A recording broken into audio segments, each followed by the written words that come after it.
Maître vulgarisateur, il explique et communique l'inexplicable. Mario Dumont. De la musique aux oreilles. Isabelle Maréchal. Tous les 3 mois, il faut que tu arrives avec un nouveau produit, là. Tout le temps. Mario Dumont. Comme on dit en québécois que ça a fessé, là. La rencontre, Maréchal Dumont. Je sais pas comment on va y arriver. C'est une histoire que je suis depuis plusieurs jours, les viols de Mazan, qui fait la nouvelle maintenant partout au Québec. Oui. Isabelle, bonjour. Bonjour, Mario. Les viols de Mazan, donc ce conjoint, longtemps marié, presque 50 ans de mariage, et qui droguait sa conjointe pour la violer et la faire violer par des individus recrutés. Évidemment, c'est une histoire épouvantable. C'est digne d'un des pires films d'horreur. Ça se passe en France.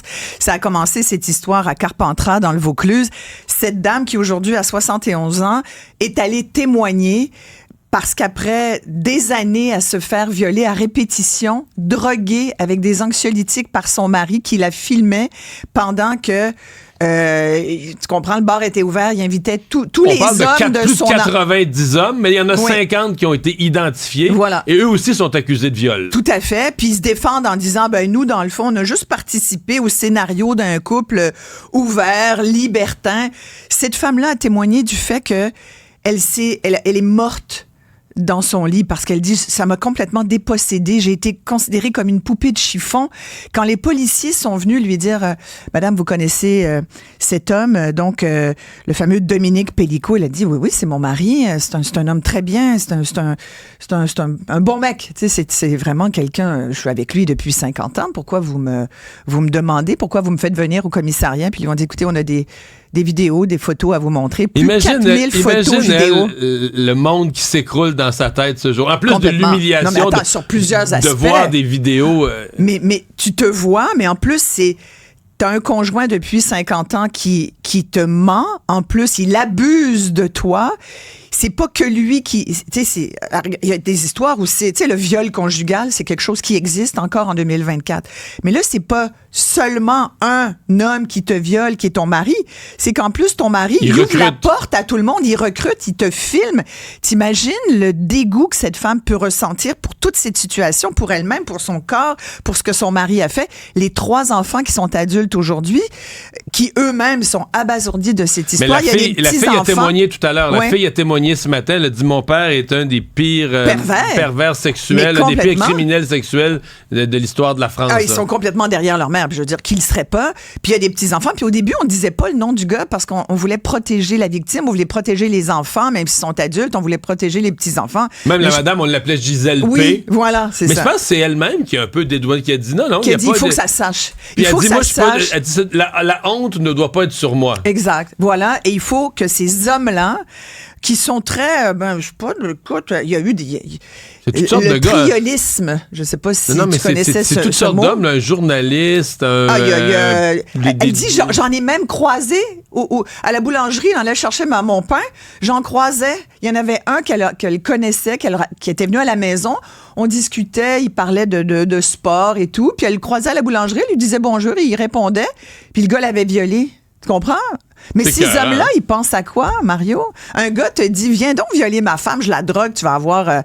Écoute, moi, j'en viens pas. Tu te souviens que quand on faisait des chroniques ensemble à Cube, je t'avais parlé d'un sondage qui m'avait épouvanté. Puis là, c'est pas en France, c'est au Québec. On avait demandé à des jeunes de l'Université de Montréal et je pense qu'il y avait une autre université anglophone. On leur avait demandé. Des jeunes au Québec, là. Puis c'était pas il y a 10 ans, c'était il y a 2-3 ans. On leur avait demandé, si vous saviez là, que vous aviez aucun risque de vous faire pogner, est-ce que vous aimeriez violer une femme?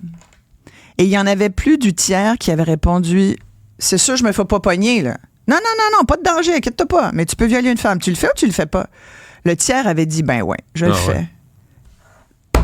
Mais là, écoute, pense-y.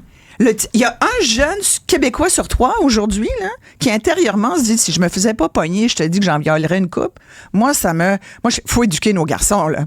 Puis là, on va arrêter de dire aux filles, il faut que tu te protèges, il faut que tu fasses... On le sait, là. On est de même. On est avec cette peur du viol encore aujourd'hui. Moi, j'ai 2 filles. Je me suis dit, à l'époque, moi, je marchais dans la rue à Montréal, puis je me disais... faudrait pas que ça m'arrive. C'est une crainte qu'on avait. J'avais un bon cercle d'amis, on était 5, puis il y en avait 3 parmi les 5 qui avaient été violés ou agressés sexuellement. Je me disais, wow, est-ce que ça va m'arriver? Je me disais, j'espère que dans 25 ans, quand j'aurai des enfants, puis il se trouve que j'ai eu 2 filles, j'espère que ça ne leur arrivera pas. Et on est en 2024, là, tu as des histoires comme ça. C'est pas en 1995, l'histoire de cette dame-là. C'était 2011 à 2020. À 2020. Et ça me fait penser... Et le type, ça dit en passant, n'a pas été attrapé pour tout ça. Non. Il photographiait à l'épicerie, en dessous, avec son sel, il photographiait en dessous des jupes des dames. 3 fois, il l'a fait. Et quelqu'un s'est rendu compte de ça.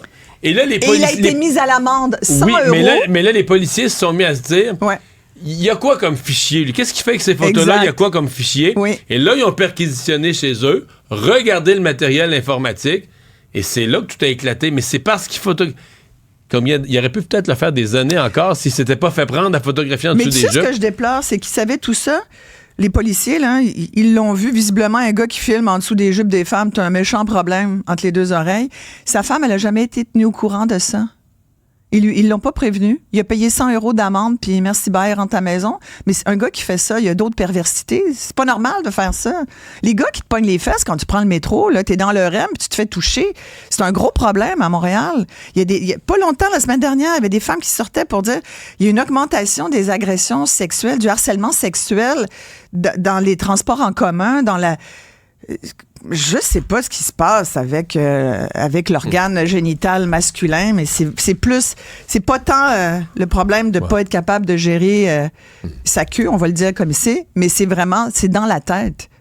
Et ça me fait penser à cette histoire. Tu sais, t'as vu le film Woman Talking de Sarah Polley? Non. Qui s'est rendu aux Oscars. Tu commences jamais une question à moi par t'as vu le film. Ben, c'est dommage, tu écouteras ma 2e heure d'émission. On va parler de cinéma, des films cultes. Oh.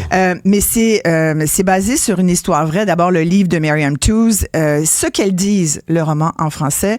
Et c'est cette communauté ménonite. Ça se passe également dans les années 2010. Véridique, là. Les femmes étaient droguées avec de l'anesthésiant à bétail, là, on anesthésie les chevaux, etc. Elles étaient droguées, violées par les hommes de cette communauté. Elles se réveillaient le matin, elles avaient du sang entre les cuisses. Elles disaient, voyons comment ça se fait. Mais des enfants de 4 ans jusqu'à 65 ans, là. Peu importe l'âge, là. Et elles se sont rébellées. C'est un film magnifique, c'est une histoire prenante, magnifique parce que les femmes se sont mises à parler. Nonobstant le fait que dans cette communauté-là, comme dans plein d'endroits sur la planète, les femmes n'avaient pas leur mot à dire, c'était les gars qui gèrent. Moi, je recommande ce film-là. Vous allez être vraiment touchés par cette histoire. Mais ça m'amène à mon premier sujet de ce matin, à mon émission à 9h. On va parler du cours qui a remplacé le ECR, c'est-à-dire le nouveau cours de culture et citoyenneté québécoise.